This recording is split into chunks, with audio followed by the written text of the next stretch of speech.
You're the one who called us here in the first place, aren't you? I only hid myself so as not to interrupt your discussion.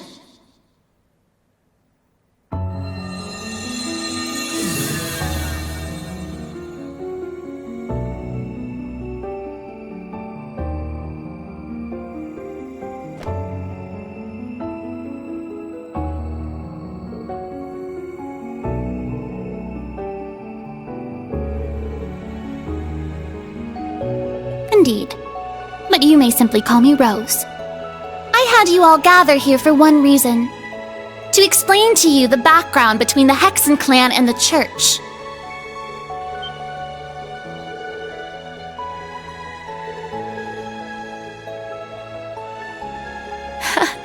It's not as though we don't believe in Erebos. There have been some differences in opinion over the years, but we and the Church have worked together on a number of occasions. For example, during the War of the Lions, or the vampire incident in the Middle Ages. Not to mention the fight against the Dark Dragon 800 years ago. But all that was just Rose sticking her nose into other people's business.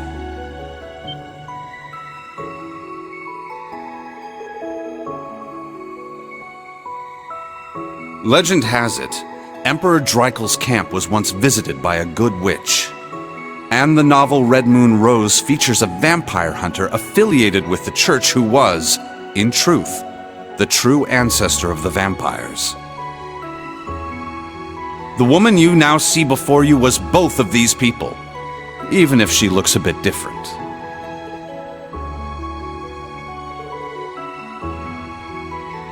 Hmm, 800 or so. However, you should know that my situation is somewhat unique. All other witches are normal humans. Except, of course, for the fact that they are all descendants of those who once guarded the Sept Terrion of fire.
beginning, this land housed two of the Sept Terrion. The Arc Rouge, Sept Terrion of fire and wielder of fierce power. The Lost Zem, Sept Terrion of earth and bearer of unyielding endurance. Each assumed the form of a colossal guardian and went about granting boons and performing miracles for its people. For a few centuries, the land of Erebonia prospered, but eventually, its people began to vie for power and control.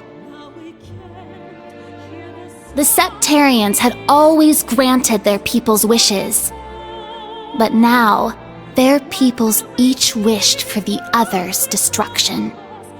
And so, the two colossi began fighting. Their battle ravaged the earth and split the sky, devastating the entire region. The humans tried to stop them, but it was in vain. The Sept Terrions' fight continued 1,000 days, scorching the land black. When the battle ended at long last, it was a tie. Exhausting their power in one final strike, the two Sept Terrion were blown away, left as nothing but empty shells. Yet the tale did not end there. The power expelled by each Sept Terrion collided and became one, resulting in the creation of an entirely new entity. The Great One, the Sept Terrion of Steel. It was an existence created from the union of fire and earth. It was beyond anything else in this realm. It was the ultimate source of power. Though things seemed fine at first, the survivors of the war soon realized the eternal conflict within it. They knew this conflict would cause it to grow ever more unstable, and that it was not something that could be handled by mankind. With the Holy Beast's assistance, the kins of fire and earth joined together to see the Great One sealed away. However, each of their attempts ended in failure. Left with no other options, they resorted to their final plan. The Great One would remain whole in the higher plane, yet its physical incarnation in this world split into numerous shards. It was this final gambit that saw disaster averted. Indeed, their combined efforts bore fruit. The kin of earth created 7 vessels, while the kin of fire split the Great One's power and infused each vessel with a part of it. 7 dolls in the form of knights, each bearing the Great One's power, the Divine Knights.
"900 years ago, Heimdall was a small city of only about 50,000 people.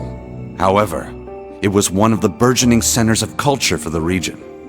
The Septian Church had finished construction on the Heimdall Cathedral, and there were plans to develop the city even further. But it was then the Dark Dragon appeared, blanketing Heimdall in miasma and transforming it into a city of the dead. Emperor Astorius chose to lead his people south and made St. Arc the new capital of Erebonia. In helping Emperor Astorius deal with this crisis, the Hexen clan and gnomes each suffered substantial losses. The Hexen clan lost its elder, and the gnomes their holy beast. And so ended their alliance. The final time they spoke would be a century later. It was when Emperor Hector awakened the Vermilion Knight to reclaim Heimdall from the Dark Dragon. He did so at the urging of the chief of the gnomes and the new elder of the Hexen clan, myself. However, the Emperor fell to the Dark Dragon's miasma, and the Vermilion Knight to its curse. The Emperor's son had the chief of the gnomes and myself seal the cursed knight deep below the Imperial Palace. That would be the last act our two clans performed together. I do not know why, but the gnomes cut off contact with our clan and hid themselves away. In the 800 years that followed, whenever war struck Erebonia, a divine knight would enter the stage, demonstrate its might, then vanish. I was certain the gnomes were involved, yet all we could do was guide awakeners on the proper course.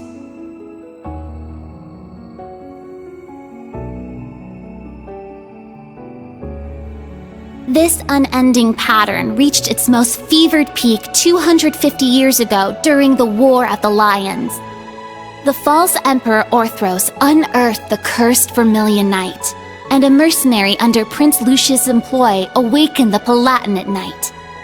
Prince Dreichels found the Ashen Knight, and Liane the Argent Knight.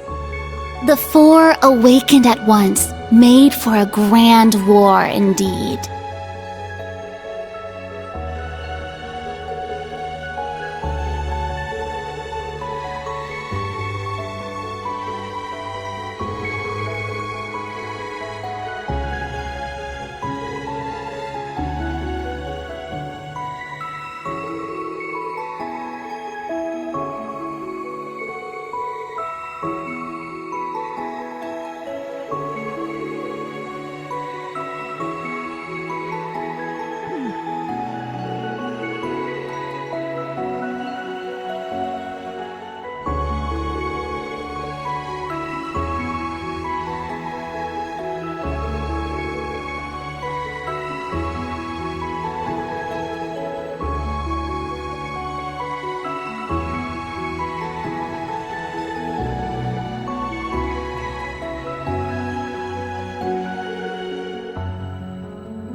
When the sacrifice is made and the ancient blood flows, the path to the Grawl of Erebos shall open. When the tainted holy beast is pierced by the blade of World's End, and its blood fills the Grawl, the great twilight shall fall upon the land.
Muse? Is something the matter? Oh? You realize something? Right now, we need any straw we can grasp at. Anything at all could help, no matter how small. Yes, you're right. That term. Originator Zero. Could that be OZ, perhaps?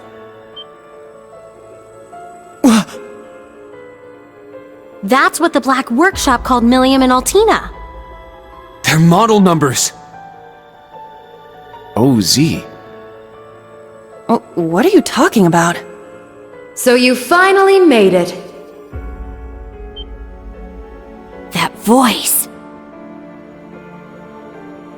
Vita! Ah, so the prodigal granddaughter returns.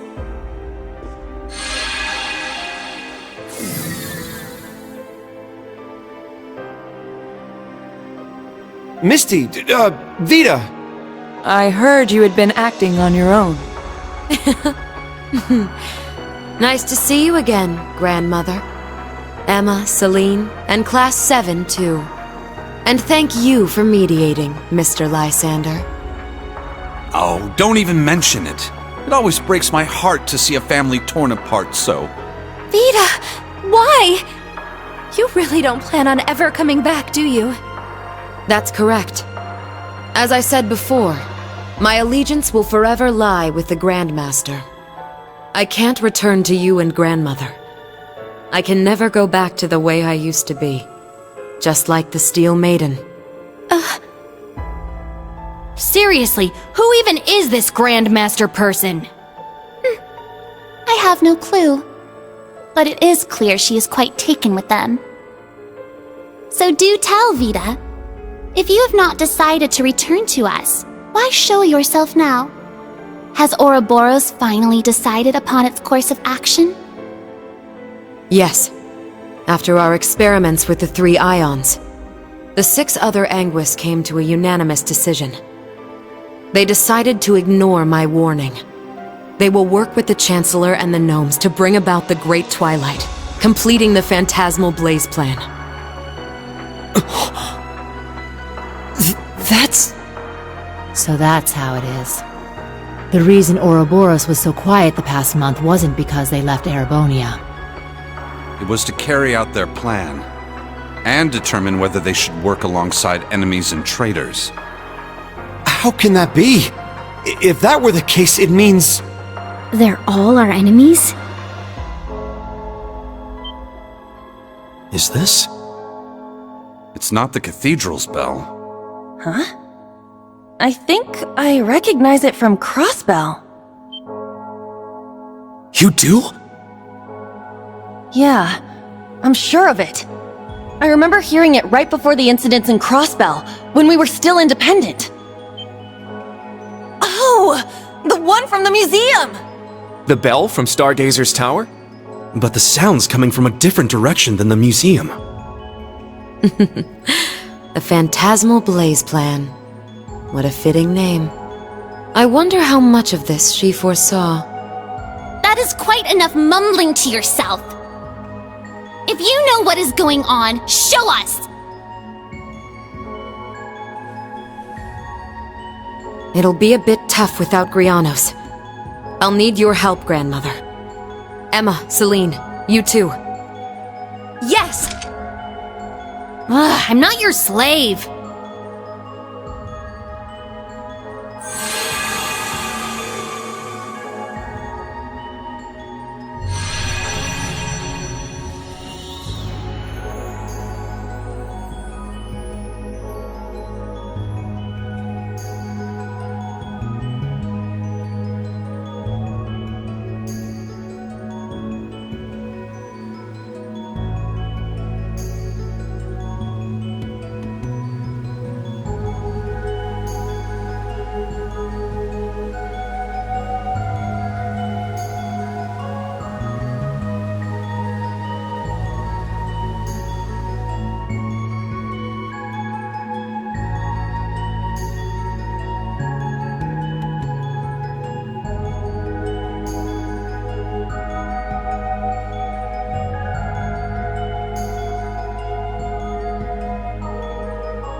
Now then, let us say we celebrate the continuation of the Phantasmal Blaze plan by ringing in the Great Twilight.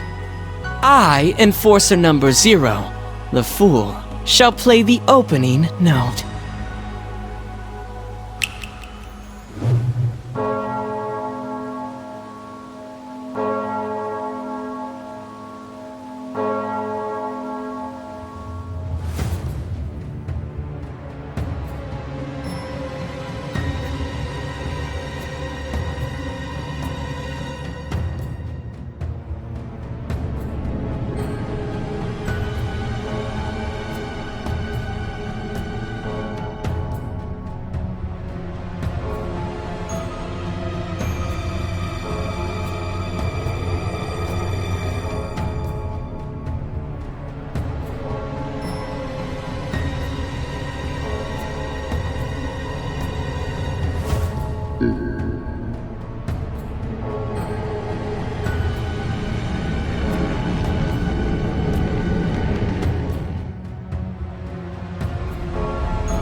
Check that out! Sure is something. Well, how about that? So, the beginning of the end, is it? Deja vu. The Grawl of Erebos. Just as the Black Records foretold. The crypt where the great power will be reborn. Reen. Eustace. Couldn't have guessed this is how my day would turn out when I woke up this morning. Let us begin. It is time. Chief of the Gnomes and head of the workshop, show me the way, Black Alberic.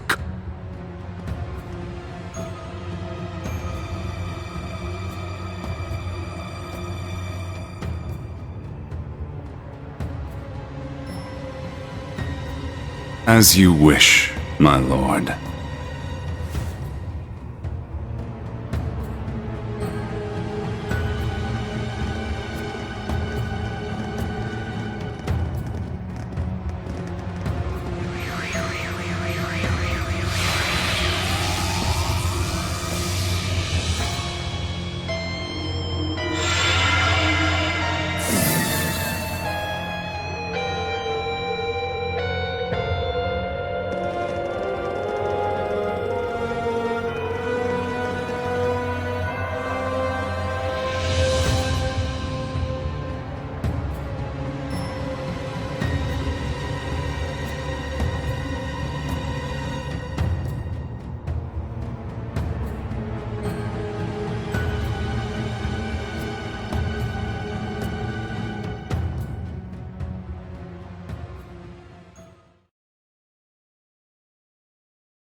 Rufus. Millium. Was that...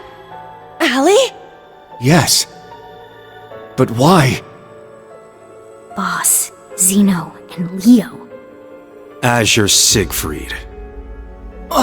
And that guy in the lab coat, isn't that... The blazing demon and the fool were there as well. So that's the maiden. Why?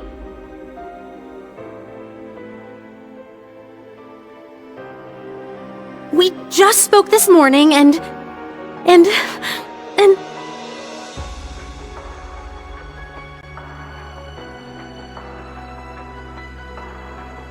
What's going on?!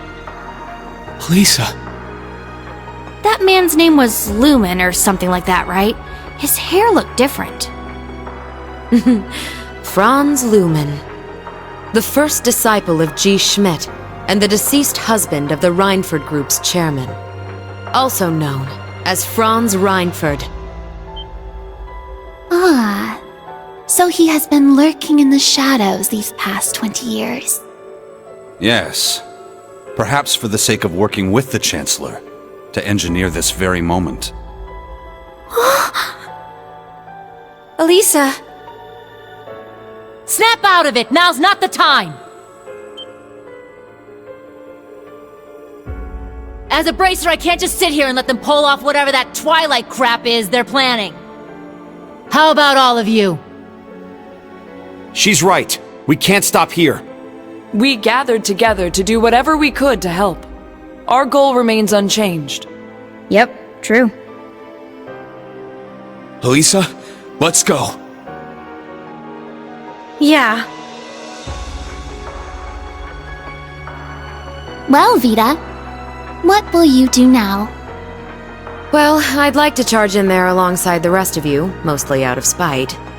Unfortunately, I suspect things won't be quite that easy. What do you... Something's...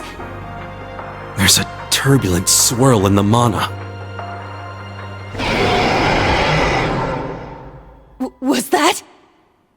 I believe so. Sir Lysander, Sir Gaius, cryptids and magic knights have appeared all over the city.